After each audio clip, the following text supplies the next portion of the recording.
నడుచుకుంటూ వచ్చే భక్తుల జాతర. మనకు అక్కడ విఐపీల తాకిల్లో కూడా దయచేసి విఐపీలు కూడా క్రమశిక్షణగా ఒక ఏదో మనం స్పెషల్ గా వస్తే గొప్పతనం కాదు, పబ్లిక్ లో వస్తే ఇంకా గొప్పతనం. అలా ఆలోచించండి అని నేను కోరుతా ఉన్నాను.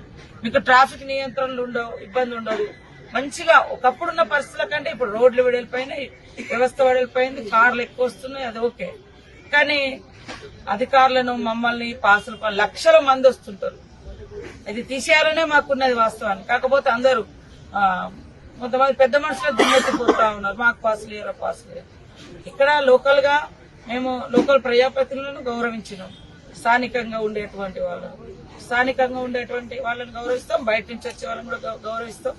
కానీ దాన్ని మరి ఇక ఏదో పలారం లెక్క పంచుకోవడం కాదు. కొంచెం వచ్చేటువంటి వాళ్ళు కూడా క్రమశిక్షణ రండి, అందరు సహకరించండి. లక్షల పాసులు మేము కొట్టించగలిగితే భక్తులు ఎక్కడ దర్శనం చేయించుకుంటారు. అందుకనే ఫస్ట్ భక్తులకే మనం ప్రయారిటీ ఇవ్వాలని.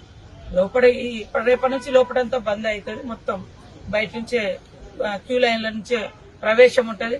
దయచేసి అందరూ ఆదర్శవంతంగా అంటే ప్రజాప్రతినిధులు గాని అధికారులు గాని ఒక స్థాయిలో ఉన్నటువంటి వాళ్ళు క్రమశిక్షణగా లైన్లో వస్తే ఇంకా అద్భుతంగా ఉంటే ప్రజలు కూడా మెచ్చుకుంటారని కోరుకుంటూ మమ్మల్ని పాసుల కోసం ఇబ్బంది పెట్టద్దని.